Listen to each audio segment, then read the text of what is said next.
This is Chef Mark with Appliance Factory and Fine Lines, and I'm here today with DialChef. I'm answering questions from fans and viewers.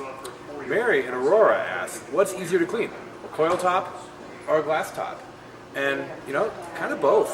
They each have their pros and cons when it comes to cleaning. What I like about a coil top is you can just pull this right out.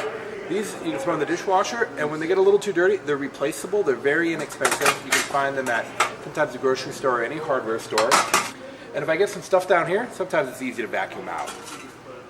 Now with the glass top, as you might know, you have to sometimes scrub if it gets debris. And one of the easy ways to keep that from happening is wipe your glass top down before you cook, even particularly if it's been a day or two, because sometimes a little dust settles, and that's what ends up really, really burning onto the surface.